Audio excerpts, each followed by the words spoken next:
Hello, नमस्कार. श्री स्वामी समर्थ सगळ्यांना. सगळ्यांचं आपल्या यूट्यूब चॅनलमध्ये खूप खूप मनापासून स्वागत. तर आजच्या व्हिडिओमध्ये आपण एका अत्यंत महत्त्वाच्या विषयाबद्दल माहिती जाणून घेणार आहोत.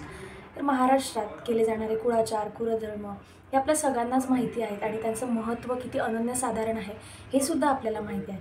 तर त्याच्यातलीच एक महत्त्वाची गोष्ट म्हणजे आपल्या घराघरांमध्ये केला जाणारा साखर चतुर्थीचा थाट.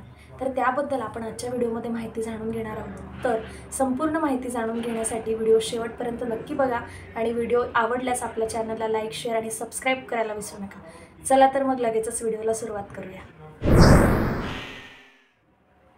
कुलाचार, कुळधर्म हा आपल्या महाराष्ट्रातील मराठी आचारसंहितेचा एक अविभाज्य घटक आहे.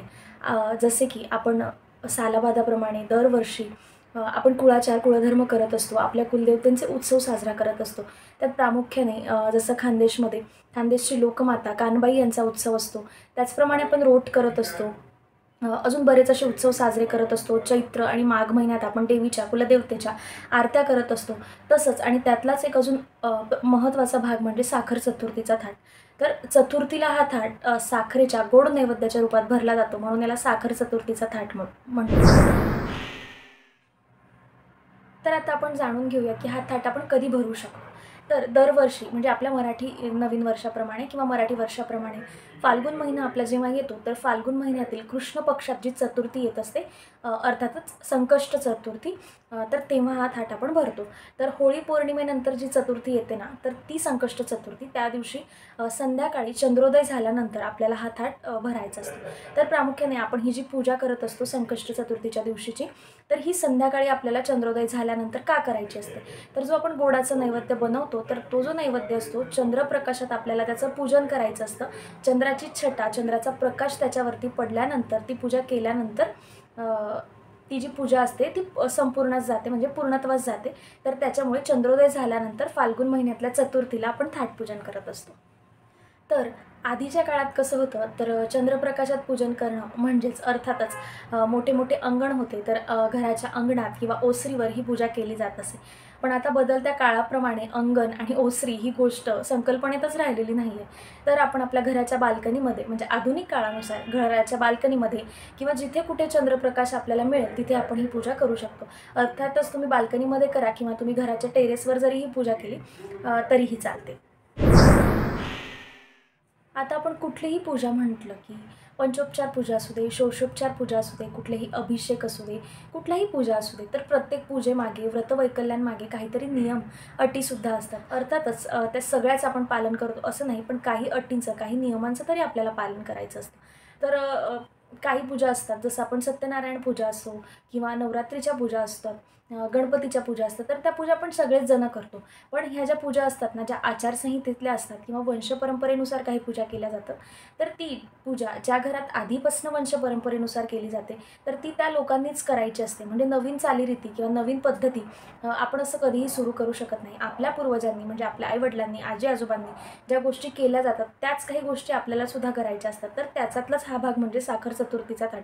तर साखर चतुर्थीचा थाट प्रामुख्याने हा वंशवाढीप्रमाणे आणि रीतिभातीप्रमाणे आपल्याला वारसा हक्क म्हणून मिळालेला असतो. तर ज्यांच्याकडे साखर चतुर्थीचा थाट भरला जातो, तर त्यांनीच हा थाट भरायचा असतो. तर साखर चतुर्थी म्हणजे काय किंवा साखर चौथ म्हणजे काय, तर साखर चतुर्थीला भरला जातो म्हणून चतुर्थीचा थाट. पण आपली जी कुलदेवता असते, तर खानदेशमध्ये किंवा आपल्या महाराष्ट्रात प्रत्येकाकडे वंशपरंपरेनुसार एक देवमाळ चालत आलेली असते, ज्याच्यात 5 प्रकारचे आपले देव असतात. त्याच्यात कुलदेवता म्हणजे कुलदेवी, कुलदेवता, अजून आपले कुठले इष्टदेवता असतात, ग्रामदेवता असतात. अशा प्रकारे 5 देवतांचा मिळून तो पंचटाक आपल्याकडे असतो. तर त्या पंचटाकांमध्ये एक देवता म्हणजे साखर चौथ. तर त्या पंचटाकांमध्ये साखर चौथ ज्यांच्याकडे असेल, ते देव ज्या टाकेत असतील त्यांच्याकडेच हा ताट भरला जातो. अन्य दुसरे कोणीही लोक हा ताट भरत नाहीत. तर याचीसुद्धा आपल्याला काळजी घ्यायची आहे. म्हणजे कुठलेही आपण माहिती जाणून घेतली आणि पूजा करायची म्हणून करायची असं ते नसतं. तर काही गोष्टी आपल्याला आपल्या पूर्वजांकडून मिळालेल्या असतात, त्या फक्त आपल्याला आपल्या वाढत जाणाऱ्या वंशाप्रमाणे आपल्याला फक्त त्या पूर्णत्वास न्यायच्या असतात. तर जसं मी सांगितलं की देवमाळ, तर देवमाळ सगळ्यांकडेच नसते. आता घर आपलं मोठं आहे, आपलं मोठं कुटुंब असतं, तर मोठ्या कुटुंबामध्ये जर 2 किंवा 3 मुलं असली, तर प्रत्येकाकडेच देवमाळ नसते, कारण आईवडिलांकडून ती देवमाळ कुठल्या तरी एकाच घरात जात असते. जर तुमचं एकत्र कुटुंब नाही आहे आणि देवमाळ ज्यांच्याकडे आहे, तर ती माळ ज्यांच्याकडे आहे त्यांच्या घरात तो साखर चतुर्थीचा थाट आपण भरत असतो. किंवा मग मुलांचं लग्न झाल्यानंतर देवमाळ आपण जेव्हा करतो, तर तेव्हा साखर चतुर्थीचा थाट आपल्याला भरायचा असतो. तर आता आपण ताट पूजण्यासाठी जे साहित्य आपल्याला लागणार आहे आणि पूजेची मांडणी कशी करायची ते जाणून घेऊया. तर सगळ्यात महत्त्वाचं म्हणजे पूजा साहित्यात आपल्याला 2 गोष्टी असतात. एक म्हणजे पूजेला लागणारं पंचोपचार पूजेसाठी लागणारं साहित्य आणि दुसरा म्हणजे पूजेचा नैवेद्य, जो मुख्य नैवेद्य आहे तो. तर पूजेच्या साहित्यामध्ये म्हणजे आपल्याला पंचोपचार पूजा करण्यासाठी जे साहित्य लागणार आहे, त्यात हळद, कुंकू, अक्षता, फुलं, ताम्हण, गंगाळ, पाण्याने भरलेला लोटा, त्याचबरोबर विड्याची पानं लागणार असतात, समया लागत असतात किंवा तुम्ही निरांजन असेल तर निरांजनसुद्धा घेऊ शकता. तुपाचा दिवा असावा शक्यतो. त्याचबरोबर विड्यावरती ठेवायला आपल्याला खारीक, सुपारी आणि दक्षिणा, त्याचबरोबर नारळ लागत असतं. आणि नैवेद्याचा भाग म्हणायला गेलं तर ह्या थाटासाठी जो आपल्याला नैवेद्य लागत असतो तो असतो आपला पुरणावरणाचा नैवेद्य.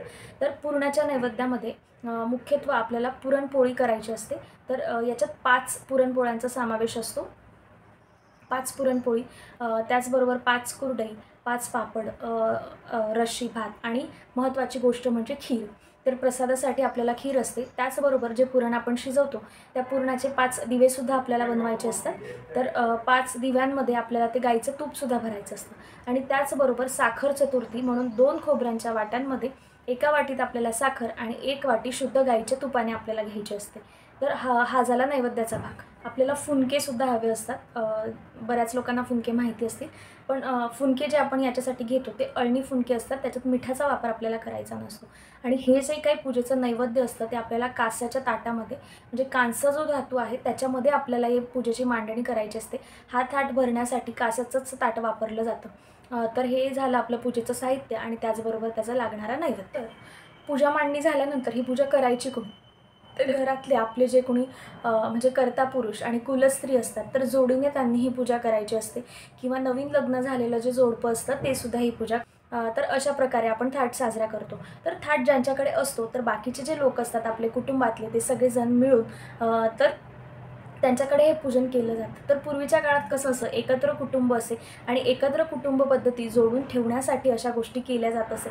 तर आतासुद्धा आताच्या काळात ते एकत्र कुटुंब पद्धती अगदी तशीच तशी राहावी म्हणून आपले हे जे काही सणवार आहेत ते आपल्या पूर्वजांनी आपल्यावरती लागू केलेले आहेत.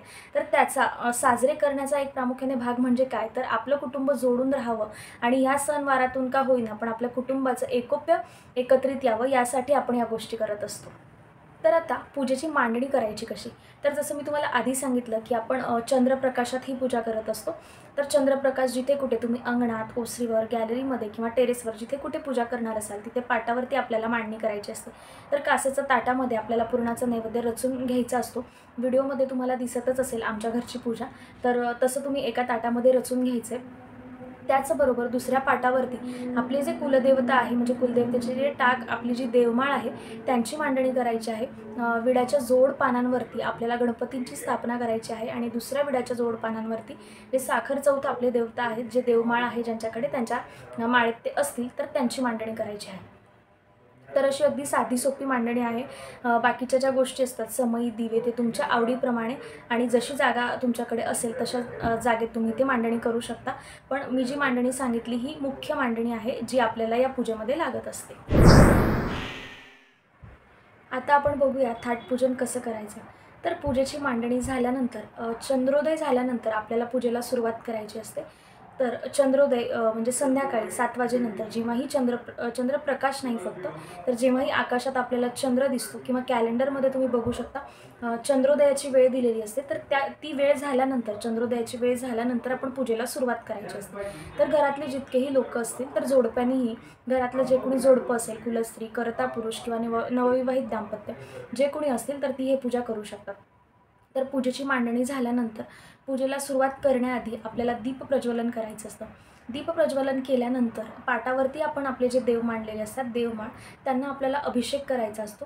तर हा अभिषेक आपण पंचामृताने आणि साध्या पाण्याने करू शकत असतो. जर तुमच्याकडे गंगाजल असेल तर त्याच्याने सुद्धा तुम्ही अभिषेक केला तरीही चालेल. तर पंचामृताने आपल्याला सगळे देव स्वच्छ धुवून घ्यायचे आहेत. त्याच्यानंतर स्वच्छ पाण्याने धुतल्यानंतर पुन्हा त्याच पाटावरती आपल्याला त्या देवतांची मांडणी करायची आहे. अभिषेक करताना आपल्याला गणपती अथर्वशीर्षाच्या आवर्तनाचं पठण करायचं आहे. जर तुम्हाला पठण करता येत असेल तर ठीक, नाहीतर तुम्ही यूट्यूबद्वारे सुद्धा श्रवण करू शकता. गणपती अथर्वशीर्षाचं आवर्तन झाल्यानंतर आपल्याला सगळे जे देवता आहेत त्यांची पंचोपचार पूजा करायची आहे. पंचोपचार पूजा करायची म्हणजे हळद, कुंकू, फुलं, अक्षता, धूप आणि दीप या गोष्टी आपल्याला त्यांना दाखवायच्या असतात. देवतांचं पंचोपचार पूजन झाल्यानंतर मग आपल्याला जो आपण नैवेद्याचा ताट बनवलेला असतो, ज्याला आपण साखर चतुर्थीचा थाट असं म्हणतो, तर त्या ताटाची आपल्याला पूजा करायची असते. तर ती पूजासुद्धा आपण पंचोपचाररित्याच करायची. तर ताटाचं पूजन सुरू करण्याआधी तर आपण त्या पुरणाच्या ताटामध्ये जे पुरणाचे दिवे घडलेले असतात गाईच्या तुपाने भरलेले, ते आपण प्रज्वलित करून घ्यायचे आणि त्या ताटांची सुद्धा पंचोपचाररित्या पूजा करायची. ताटाची पंचोपचाररित्या पूजा करून झाल्यानंतर मग आपल्याला शेवटी आरती करायची असते. तुम्ही कुलदेवतेची, गणपतीची आरती करू शकता. आरती झाल्यानंतर थोड्या वेळानंतर तो जो काही ताट असतो, तो ताटातला नैवेद्य आपण आपल्या घरातले जितकेही मंडळी असतो त्यांनी सगळ्यांनी ग्रहण करायचं आहे.